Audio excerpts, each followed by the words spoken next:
Scariest Facts You Didn't Know, Part 186.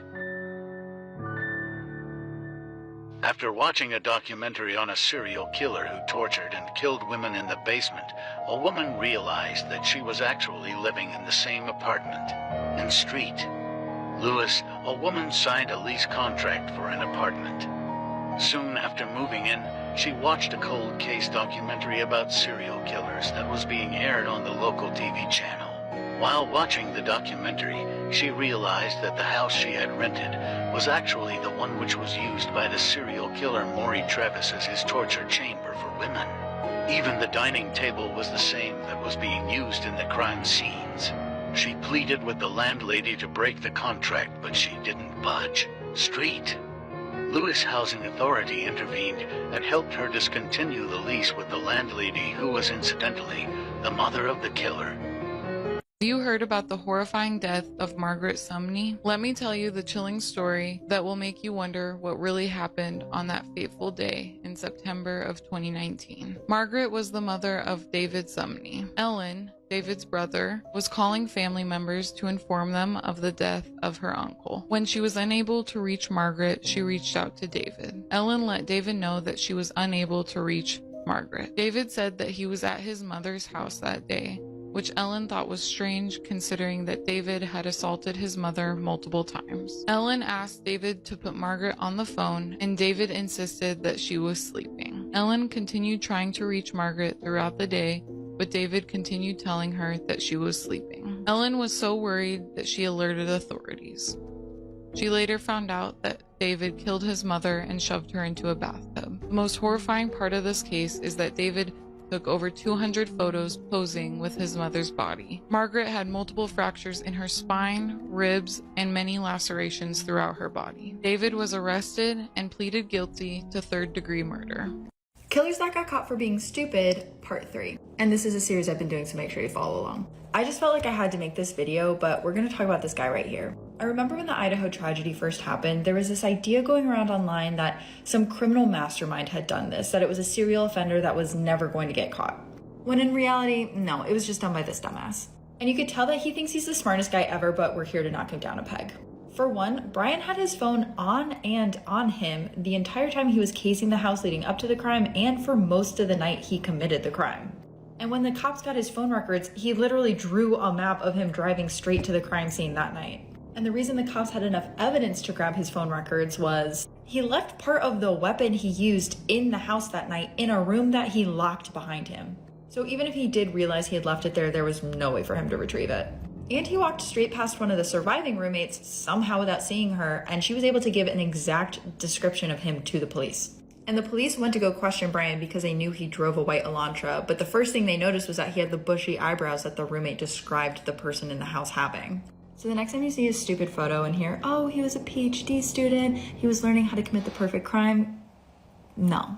But I was so scared and horrified, but I didn't stop. I didn't stop her. On the 3rd of January 2016, police would receive a harrowing phone call that would mark the beginning of one of the most bizarre murder cases they had ever seen. But I was just out walking my dog, and I came across some bones that look to me to be human. Maybe they're not. Detectives were almost immediately dispatched to the scene where they determined the bones were indeed human, but were confronted instantly with the first of many oddities within this case. We had a majority of the torso area, but we didn't have from the elbows or knees down, and we also did not have the skull. Only a portion of the body was recovered in this location, sparking immediate confusion and concern. It was obvious that foul play was involved, and you could see saw marks across the bones proving that whoever it was had been torn apart and dismembered after they were killed. Detectives looked for any leads they could, but even attempts to extract DNA became dead ends as they failed to find any matches. 4 years passed with no developments on the case until all of a sudden, the answer became terrifyingly clear. Ryan Zimmerman was a 22-year-old man who had gone missing in 2015, just months before the bones had been discovered.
This has to be one of the scariest videos I've ever seen. No ghosts, no spirits, real life. A young female real estate photographer was taking photos for her job one day. She happened to be in an occupied house. The resident began following her around. She says this wasn't unusual, so she didn't think anything of it until she started noticing multiple locks on certain doors and even a camera pointed toward one of these doors. When she goes upstairs, a man comes out of one of the rooms. What happens next is straight out of a horror film. You have to see the video for yourself. Okay, so I took pictures of this house, and this guy was following me around like the whole time, which isn't unusual, but he was a little bit strange, and there was like 6 people living in this house, and it's a hoarder house. But I also noticed they have like 3 locks on the door, and then down here they have locks, and then going up here they have a camera and it's facing this door. Anyway, a roommate comes out of this door and he asks them if he should lock the door and kidnap me. And I said, immediately, people know where I am. And then he laughed and said, no one would ever hear from you again.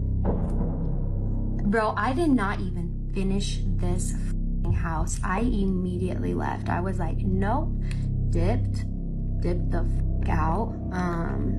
You can see me right there. Hello. But yeah, pretty sure I maybe almost got kidnapped, but I don't really know. If you're a woman and you've ever had any close calls like this, let me know in the comments below. We need to spread awareness that things like this really happen. I have burned millions of dollars to warm my daughter when she was cold.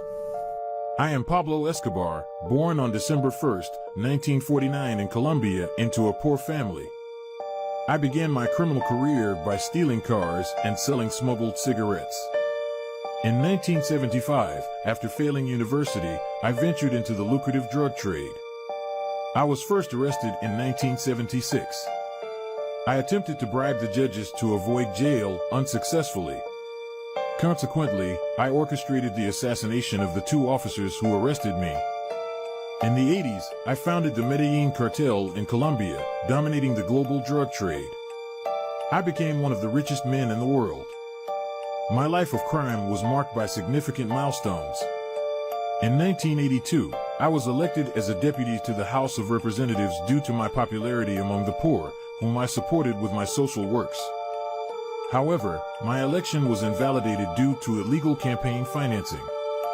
My influence and methods subsequently terrorized the country. Plata o plomo, silver or lead, you were either corrupted or killed.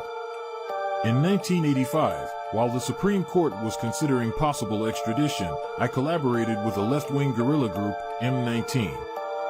I paid them to storm the Palace of Justice in Bogota in order to destroy incriminating documents. This attack resulted in the death of half of the Supreme Court judges. In January 1991, I surrendered to Colombian authorities after negotiating a deal that allowed me to stay in a luxurious prison that I had built myself. I continued to run my empire from there. In July 1992, I escaped from the prison upon learning that the government intended to transfer me to a more secure facility. I then became the most wanted man in the country. In December 1993, I was located by the police through a phone call I made to my wife and son. I was gunned down on the roof of a house in Medellin during a shootout with law enforcement. I am proud to have been the king of the most powerful criminal organization in the world, and to have amassed a fortune estimated at $30 billion. If my mom turned right, I could have been alive today. Unfortunately, she turned left. Hello, my name is James Bulger. I am 2 years old. On the afternoon of the 12th of February 1993, I was in the New Strand shopping center with my mother. My mother went into a butcher's shop, and whilst my mom turned for a few seconds, 2 boys approached me, took my hand and took me outside with them. My mom ran out of the store looking for me, and she had 2 options, to either turn left or right. She chose left, which was the opposite way they had taken me. A total of 38 witnesses me being led away by the boys. They listened me crying for my mom and still did nothing. When the boys reached the canal, they picked me up and dropped me on my head, then they left me on the ground crying. A woman happened to be passing by, and she noticed me crying, but she just walked on and did nothing. The boys told me to come, and I was scared, so I followed them. They pulled the hood of my coat over my head to hide the injuries, but some witnesses saw my forehead injury as they passed by, but they didn't think anything of it. A woman even saw me getting punched by them, but she just drew her curtains to block out the sight. I was nearly saved by two women, and one of them contemplated to take me to the police station, but another woman insisted she saw me laughing just a few minutes before. The last woman who came so close to saving me saw the boys, and told them that she was going to take me to the police station herself. She turned to a woman who was nearby, and she asked her to look after her daughter while she took me to safety, but she refused. They managed to take me to a deserted railway, and that's where they started hurting me.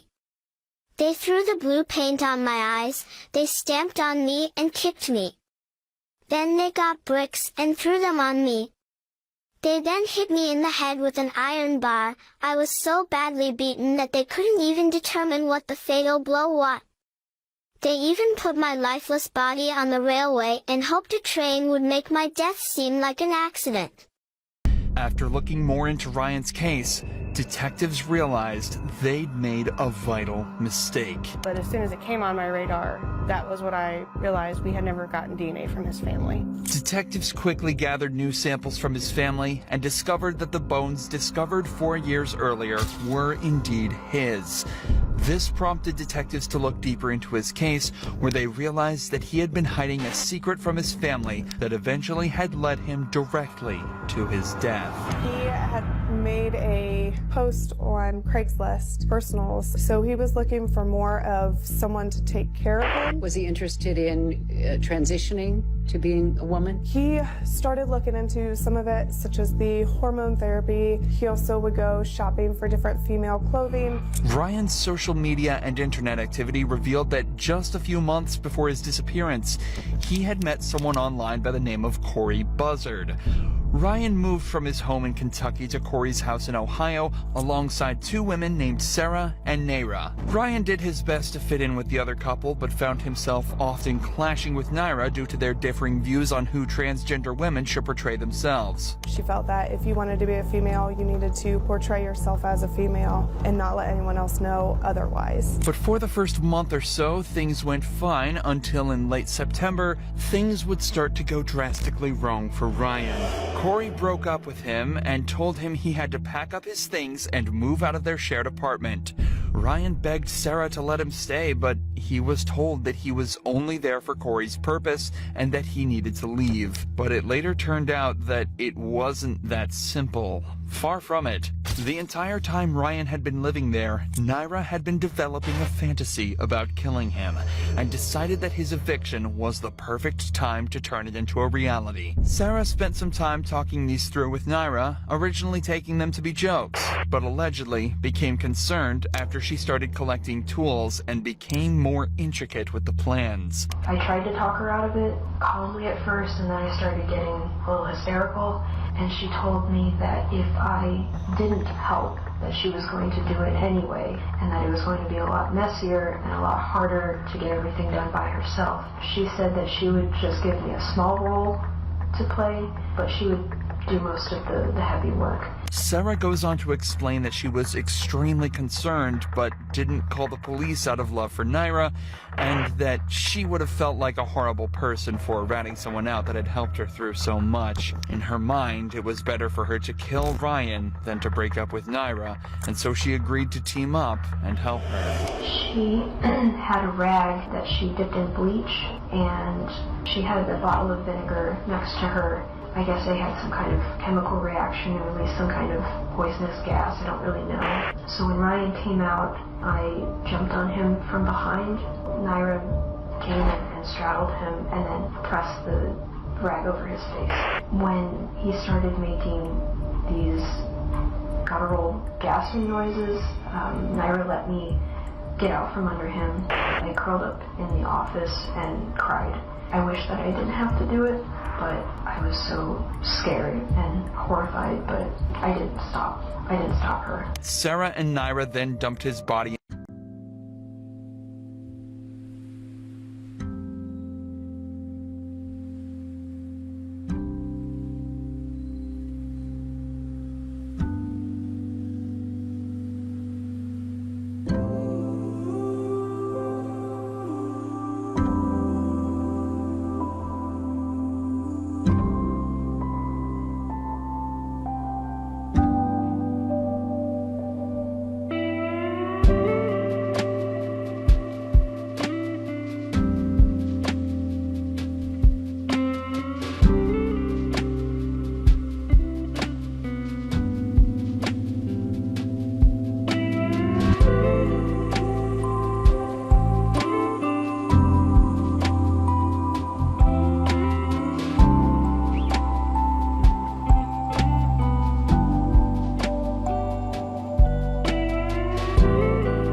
Chilling on the east side where you wanna meet. I can't be thinking straight. Got a couple missed calls, I'll be on my way. I'm guessing you don't feel the same. Over and over, it's burning, feeling like the fire that's over the flame. I know when I'm leaving tomorrow, it'll be another that you can't replace. All the fashion designer won't save you, see through your face. And baby, you've been moving shady, think I'm crazy, always too late. Should I leave it be honest? I think I'm slipping it straight. Oh, and I'm falling down, you want it now, your last has its way. Tell me it's even the way that you're playing. No time for reason, you